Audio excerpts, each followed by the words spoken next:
Hi, folks. You ever notice how Democrats manage to lecture everyone about saving democracy while acting like the emotional support animals of their own collapsing ideology?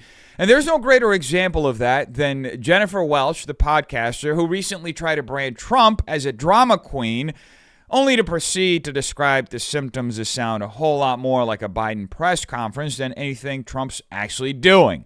We all know at this point that if projection were an Olympic sport, Democrats would just sweep gold. But before we get to that, we're heading over to New Orleans, where Democrats are slandering the National Guard and waving pro-Palestine flags literally days after a jihadist shot two National Guardsmen, murdering one and leaving another in critical condition because apparently Democrat leadership won't rest until disrespecting America becomes their full-time job. We have a message.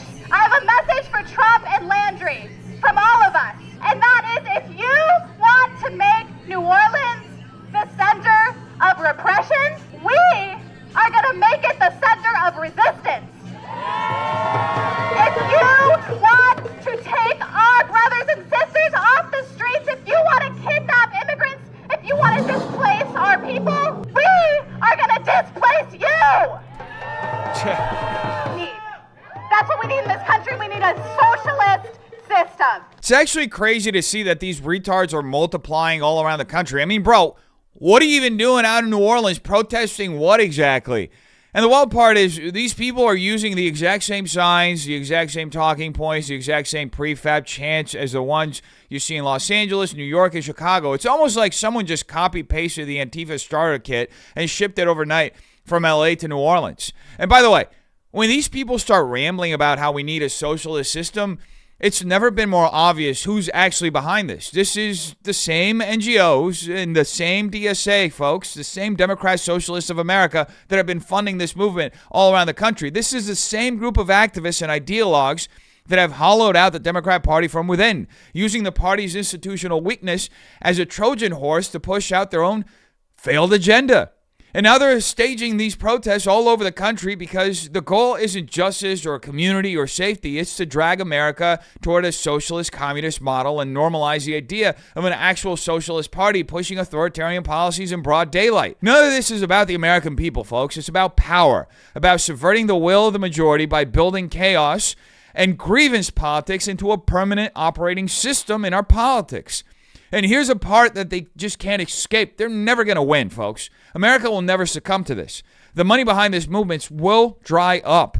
The public is already rejecting this sort of extremism. And no matter how loud they scream, America will never become a socialist country. I will literally die before I allow that to happen to this beautiful, free nation. But that's not stopping the retard media to keep stoking the flames of division in the country.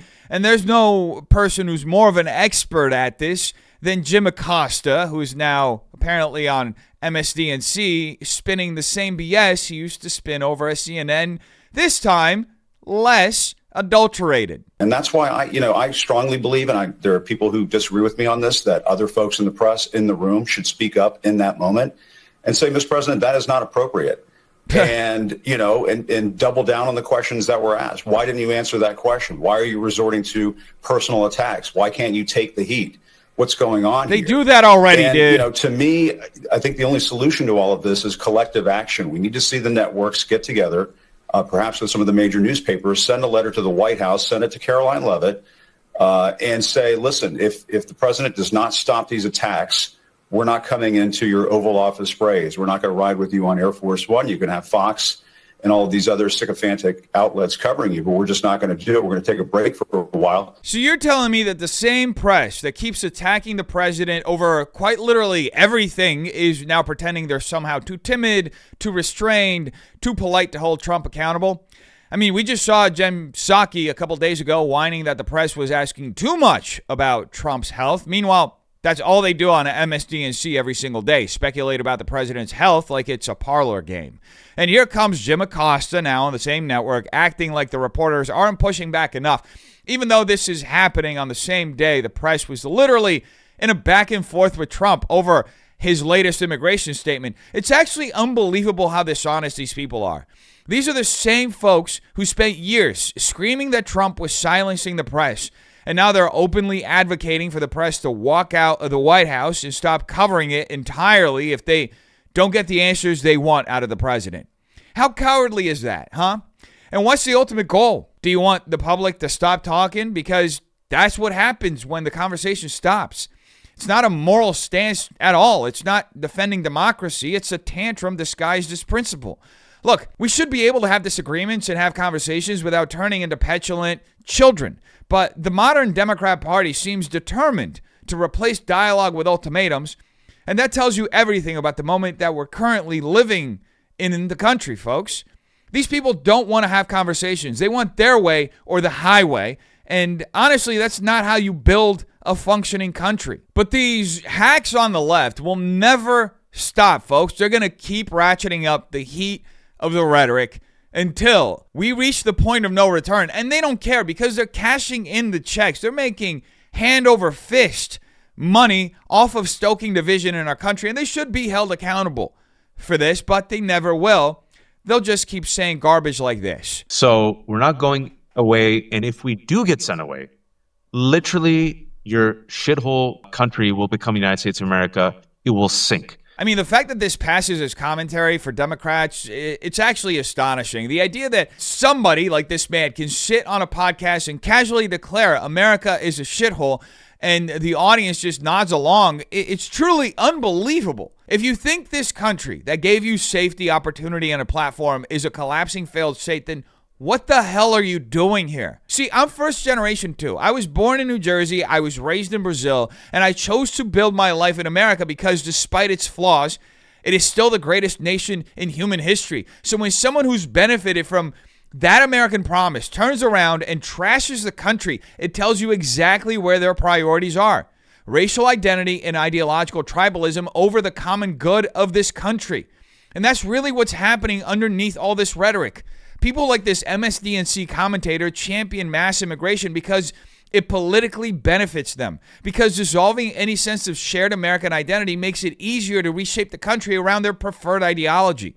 But you don't get to come into a nation and immediately dictate its values, rewrite its traditions, or lecture its citizens on how grateful they should be that you're here. Healthy immigration requires assimilation, contribution, and a respect for the national culture. And the hard truth is that when you open the doors without limits or standards, you inevitably get entitlement, ungratefulness, and political movements that openly undermine and despise a country. Whether it's chanting extremist slogans, attacking Christmas traditions, or rewriting American history to strip America of its cultural and religious foundations, the end goal has never been more evident. It's to rewrite America in their image. And I mean, just look at Japan. Last year, they accepted barely over 300 asylum seekers because they understand that a nation has the right to preserve its identity. Meanwhile, America has taken in millions with no cohesive plan, and states like California are facing a $12 billion Medi-Cal deficit from systems that can't sustain that load. This has to stop, folks. We need to put policies in place that put Americans and America first. And we need to ensure that we're bringing in immigrants, when we do, that actually want to be a part of America, who value this nation for what it stands, for what we are. Because if our nation loses its identity and tolerates open contempt from within, then we won't have a nation for much longer. You have lost. You lost. The mistake that you made is you let us in the first place. That's the thing with brown people. And I'm going to say this as a brown person.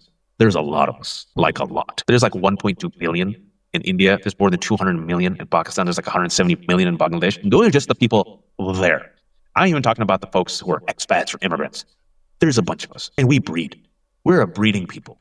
And the problem is you let us in 1965. There were a few of us beforehand, but once you let one of us in, you know what happens with brown folks? Our grandmother comes, our grandfather comes, our uncle comes, our aunt comes, our cousin comes, our second cousin comes, our third cousin comes.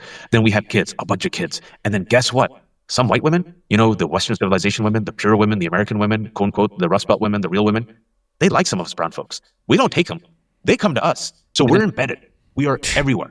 We are everywhere. I've traveled this country. I'm going to speak as a brown person. Brown people are everywhere. There will be a Patel motel or there will be a Desi restaurant everywhere. I want you to realize this. you have lost. Your story is a shitty story filled with misery. It's filled with bland chicken. It's filled with terrible, terrible dry ass meat. Your music sucks. All your culture sucks. Nobody. That's why the kids like listen to black people and their music. That's why the kids love Latinos. Your parties suck because they're monochromatic. Our parties have better food, better music, better looking women. That was actually pretty shocking to watch. An entire minute and a half of some of the most openly hateful, xenophobic rhetoric you'll hear in mainstream media Democrat spaces, and yet it passes as normal commentary because the target is whiteness. If a white commentator said anything remotely analogous to this, their career would be vaporized in seconds. And what makes it even stranger is the weird demographic victory lap woven into this, as if bragging about population size or immigration waves somehow proves moral or cultural superiority. It's a weird form of eugenics that he's arguing for here. It's one of the most bizarre things I've seen, putting down an entire civilizational tradition while standing inside the civilization that gave you everything you're complaining about. Europeans built Europe. Europeans built America. Europeans built Western civilization. Europeans built the modern world. Anyone who doubts that should actually go compare different regions honestly. Compare infrastructure, rule of law, stability, arts, architecture, the dignity of everyday life. Compare an Indian neighborhood with a well-run American or European neighborhood. Compare the systems, the culture, the daily standards. And the disturbing part is that this actually passes for commentary inside the Democrat cultural ecosystem because so much of it is built on a deep resentment of whiteness, Western heritage, Europeans, and Christianity. And look, I'm Latin American. I grew up in Brazil. I was born in America. I'm of Portuguese and Italian descent. I'm mixed enough that for years I thought I didn't have a culture because Democrats tell kids that Western and European heritage doesn't exist. But that's all a lie. It's a fabrication. It may often seem like that because it's what you experience every day, and anything new looks more culturally appealing. I can tell you that I'm not confused anymore. Now, I don't care how many people exist in any country on earth. We're not going anywhere. This nation, this continent, was built by generations who fought, sacrificed, and preserved a tradition worth defending. My dad's ancestors helped free the Iberian Peninsula from Muslim rule in the 1100s. They built churches across Brazil when they migrated there in the 1600s. My mother's family fled Italy after World War I. Then they came back to Brazil, rebuilt their lives, raised families, and contributed to a Christian Western cultural legacy that shaped this entire continent. That story is not disappearing, folks. That heritage is not going to be erased. And despite the rhetoric, Americans who value that heritage of all aren't going to sit quietly while these sorts of pundits try to shame us out of our own cultural identity and heritage. And look, those leftist retards have no greater ally than the white liberal woman who's out here trying to appear so virtuous she would literally Russian roulette with a loaded pistol just to make herself look like she isn't who she actually is, even though she's at the top of the intersectional totem pole at this point and has benefited more than anybody from the inverted societal and political order that we're currently experiencing. Case in point, Jennifer Welch, who recently said this on a podcast. The parasites in this country are these billionaires. Yeah. Think about the fact that Kanks, that's what I call Trump. Yeah, we've adopted it. Kanks, Lil Smokey, Peter Thiel, that demon queen, Yes. Scott Besson, another demon queen. They are billionaires. Billionaires. And what are they doing with their money? Are they leaving? Are they like donating money to cancer research? No, they're tearing up the country, browbeating poor people. And it's just so gross. And they're the parasites because they're the ones that should be paying more in taxes. And you know what? Their life wouldn't change at all. But for these working class people in middle America, instead of hating immigrants, if somebody would just go tell them the truth, these people are lying to you and they're ripping you off and they're getting you mad at the wrong people. And hopefully when we see victories like Zoran's and other people's victories recently out of the Democratic Party, we can start messaging this because this unrestrained, unregulated capitalism is not sustainable. This chick went so fast from being irrelevant noise to becoming a full-blown Democrat socialist mouthpiece that it's honestly impressive. And she delivers it with zero evidence to back anything that she's claiming here. She jumps straight into calling billionaires parasites and then tries to frame unrestrained capitalism as a great evil of modern life, which shows just how this entire worldview is. That said, let's put a little historical context on the table, shall we? Every major socialist revolution of the 20th century produced mass death on a scale the world has never seen. The Bolshevik Revolution led to a civil war, famine, and political purges that killed millions. Mao's revolution and subsequent Great Leap Forward and Cultural Revolution killed tens of millions. And the National Socialist regime in Germany, the Nazis, despite the name being contested in academic debates, implemented a centrally planned authoritarian state-controlled economic system paired with one of the worst genocides in human history. Socialism in practice has a track record of catastrophic human cost. And pretending otherwise is historical amnesia dressed up as moral superiority. But by comparison, folks, capitalism, particularly the global expansion of markets from the 18th to the 21st century, has lifted more people out of poverty than any other system ever devised in human history. This isn't an opinion. It's internationally recognized economic data. From the early industrial era to post-World War II market expansion, the percentage of humans living in extreme poverty dropped from over 80% to under 10%, even now in countries with heavy state interference. The biggest reductions in poverty correlate with liberalizing markets, not central planning. America's own economic rise from the colonial trading era to the 19th century entrepreneurial boom and the post-war innovation economy came precisely because individuals were free to build, compete, and create. And yes, America today is a mixed economy with a huge welfare state and a growing regulatory bureaucracy. And even with all that drag, the competitive sectors still produce more innovation and upward mobility than every socialist experiment ever. Now, does capitalism sometimes overshoot? Absolutely, okay? Environmental disasters like the LA smog crisis back in the day were real. And that's exactly where limited, targeted government regulation has a legitimate role, to protect the public, not to micromanage every transaction or seize ownership of entire industries, as this retarded woman is suggesting. A functioning society needs a referee, not a puppeteer. And the Democrats' problem is that they don't want refereeing. They want total control. They want to decide which industries live, which voices get heard, which incomes are acceptable, and which classes get moralized or demonized. That's why you hear this talking point about billionaires being parasites. It's not about economic fairness. It's about manufacturing an enemy class to justify state expansion. And the idea that poor or working class Americans are simply being lied to into disliking immigration or distrusting elites ignores the actual economic pressures that they live in. That being inflation, wage stagnation, shrinking local economies, and political leaders who treat them like an afterthought. So what Welch is really doing here is classic communist rhetoric. Scapegoat capitalism, demonize wealth, infantilize the working class, and pretend that socialism is some kind of humane alternative rather than a historically catastrophic ideology. But the truth is simple, folks. Capitalism gives individuals freedom, opportunity, and choice. Socialism demands obedience to the state. And when you strip away all the buzzwords, all the moral performance, and all the demon queen theatrics she's putting on, that's the actual debate happening underneath. This is a battle between a system that empowers individuals to build their own lives as they wish with pure freedom and liberty given from God versus a demonic ideology that insists the state should own those lives instead. Trump 2.0 is in an absolute free fall. The man is face planting. He has clear signs of dementia. What's your evidence? Clear signs of losing his motor skills. He's surrounded by a bunch of absolute morons, and the American public does not like it when this man governs. For some reason that we'll have to deal with later, they buy his bullshit when he's campaigning. But as soon as he gets into office, this happened with Trump 1.0, and it's definitely happening a lot faster with Trump 2.0.